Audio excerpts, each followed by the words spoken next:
Hi everyone, welcome back to the Crafty Author. My name is Anissa. I am the Crafty Author and welcome to my craft room.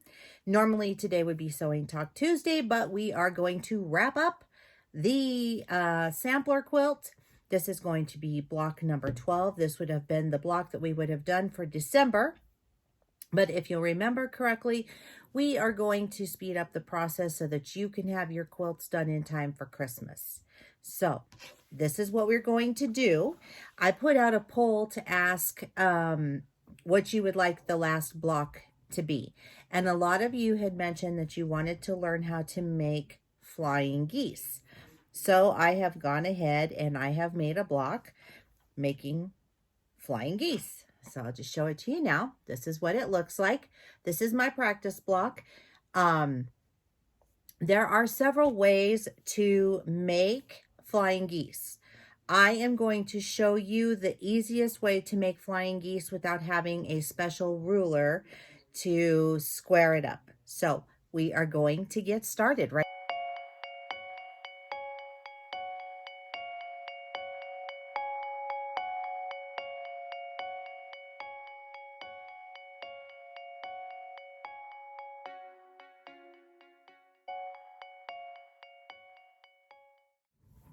All right, so for this block, you are going to need 4 6.5-inch squares of a light fabric. Now, I'm working with my fat quarters that I've been working with throughout the whole entire process of this. So mine are, I'm just gonna mix it up with some of the different colors that I have left in this fat quarter. And so those are the colors that I'll be using as my lighter colors. You can use whatever you want. You can use yardage. For this one, you're not going to be able to use a charm pack. You're going to have to actually cut the squares and make them 6.5 inches by 6.5 inches. You're going to need a darker fabric. Again, I am just mixing mine up. So all of these colors are already within this sampler quilt. Did I show you that one? I don't remember if I showed you that. So you need 4 6.5-inch blocks of the darker, and you need 4 6.5-inch blocks of a lighter color. And we're just gonna go ahead and jump right into this. So what I'm gonna do is I'm going to take these two colors and I'm just gonna put them right sides facing each other. Just right sides facing each other. You can pop a pin in here if you'd like. You don't have to do that. I probably won't do that, but you're more than welcome to. And I'm just going to do this with all of my squares. All of them right sides facing each other. And then I'll stack them up like so. And what I'm going to do is I am going to take them over to my sewing machine and I'm going to sew 1/4 of an inch all the way around the whole entire thing. And I'm going to do that on all 4 of my pieces here.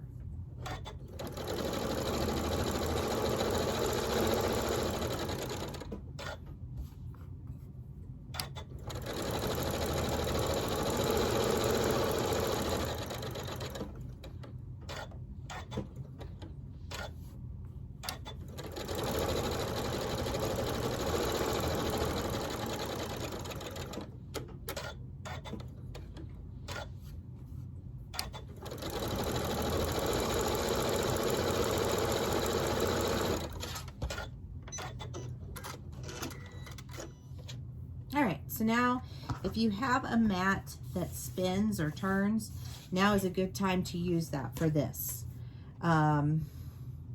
So I've gone ahead and I've sewn using a different color, so you should have something that looks like this all the way around. So now what I'm going to do is I'm going to grab a ruler and I'm going to cut from corner to corner. And this one's bigger, so I may need to use a little bigger ruler. No worries. Just a little bit longer, it'll help it me to line this up better. All right, so I'm just going to cut, and then I'm going to turn my mat and make this easier for myself to cut.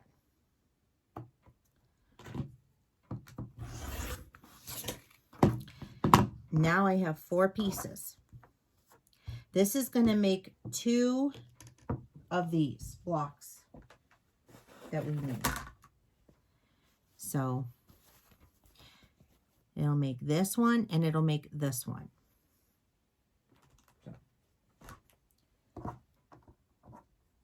You should have something like that. And I will press these.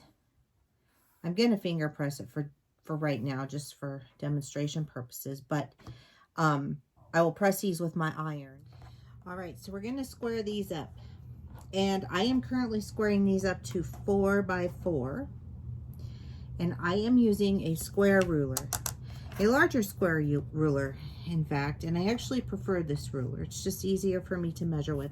So I just set my square here, and this is why we need to square it up before we sew these together. You can see that this is really off, and that happens sometimes when you're sewing around and when you're cutting your squares. So you want to make sure that you are definitely squaring these up. So I line up, just so you know, I line up a little over the 4-inch mark over here, just to leave a little bit of edging on this side. Same here when I do my first cut. And I also line up my diagonal line right on that seam. That is going to ensure that I get a really clean, even cut. So I've made my first trim here. Now I'm going to spin my mat, and now I'm going to line up exactly on this diagonal and on the 4-inch mark here. So I will be lining up on the bottom and the side. So 4 inches here and 4 inches here, and you can see I have a lot of excess to cut off.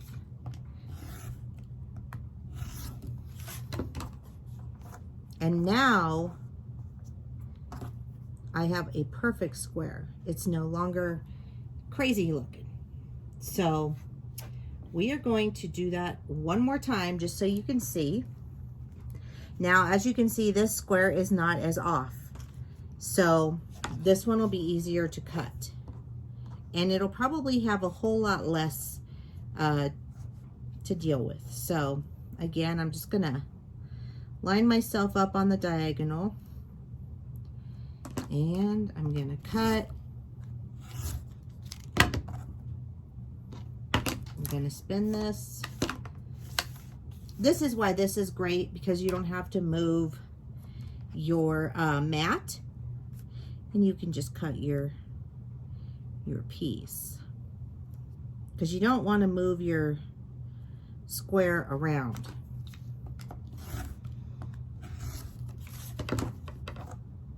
Okay, that's done, but look, it looks like I cut it kind of wonky, so I need to double check my cutting here. And this happens, so you want to make sure that when you are cutting, you measure once and you cut twice. Or measure twice, cut once. So it looks like I just missed a little bit there. And now it's fine. So, and that's all there is to cutting the squares. So once you have your squares all squared up, you're going to take your 2 pieces that you have, and you're just going to put them together to make a point, like so. If I could move my hands in the right direction. Okay, so you'll have something that looks like that, and all you're going to do is take it, flip them right sides together,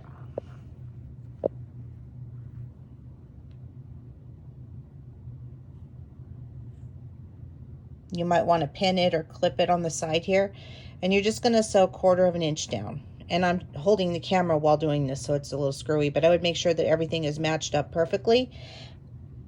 And just right here, I'd start sewing 1/4 of an inch down, and then when you flip it open, you'll have it together, and you'll want to go ahead and press those open. you're going to do this for all of your squares. You're going to make these points. Then what you would do is you'll have two sets like this. So after you do this one, you would make another one, and then you're just going to sew the two rows together using a 1/4 inch. So you should have two triangles pointing up. So I've pressed these, and now I'm ready to lay out my pattern. So I'm going to lay this out like so.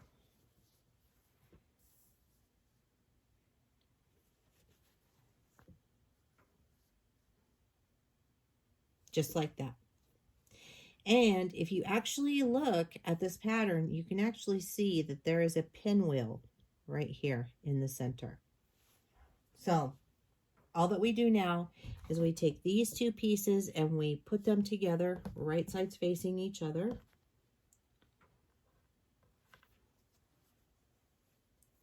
And we're going to sew 1/4 inch down. This will be our top piece.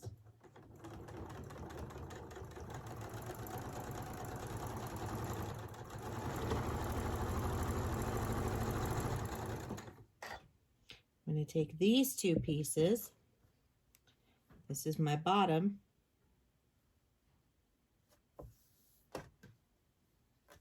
Again, 1/4 inch.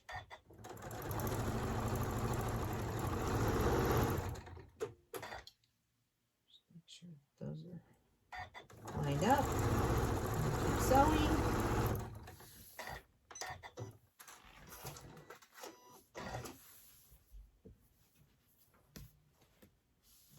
I'm going to finger press. It doesn't matter which side you press it to. Just whatever you do to the top, you're going to do the opposite to the bottom. And you're going to make sure that your stuff, your pattern is going in the right directions. You just want to make sure that they're not all the same. So these two are opposite of each other. This is going up and this is going down, and that's fine. So I'm going to pull these together. I'm going to make sure that they are nesting, which they are, because I did not cut that string that's in between them. And then I am just going to start sewing.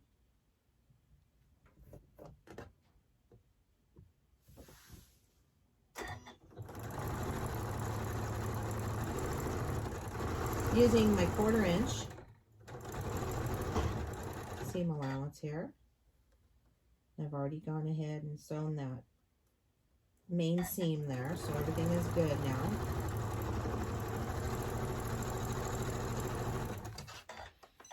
And now our block is virtually finished. So I am going to press the back seam. Now I like to press this open. I'm going to trim that little piece of string that we had that was holding this together. Now you trim that.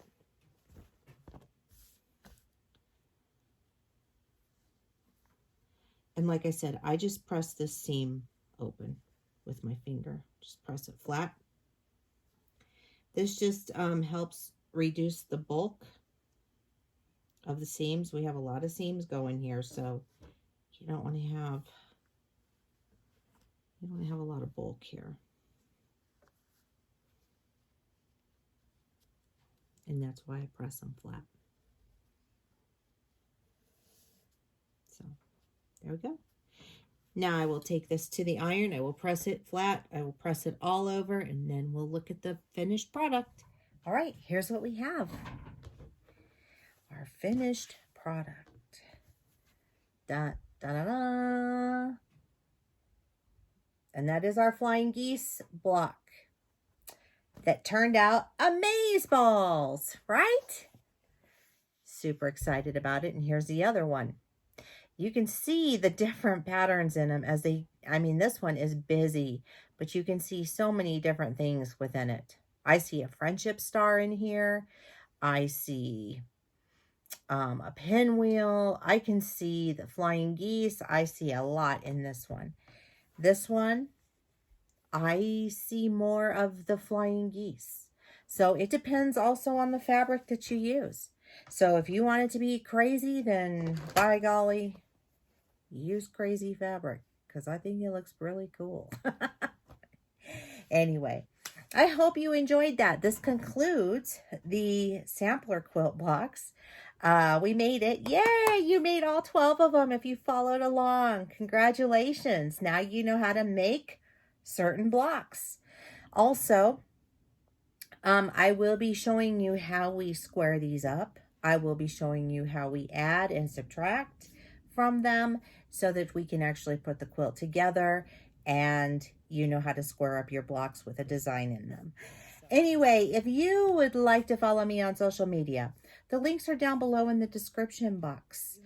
See things in here that you like or that you would like to use, such as like the quilting clips or whatnot. I do have an Amazon store. I am an Amazon affiliate. And if you do purchase through those links, I do make a small commission. This is not paid advertising, none of it. I buy my own stuff. But if you would like to look at some of the things that I use here in my quilting room, it's all in there for you. So I get asked that a lot. So I just wanted to let you know that. The same thing goes for AccuQuilt machines and dies. Also down below in the description box. Again, I'm an affiliate. I do not get paid. But I do make a small commission. So, and everything that you do helps to support this channel. It helps to buy fabric so that we can do cool projects and other stuff like that. So anyway, don't forget to give this video a like. Please subscribe. Click that little bell and you'll get notified each and every time that I upload a new video. If you'd like to share, that's great, because sharing is caring. And keep on crafting. Until next time, I'll see you guys. Bye-bye.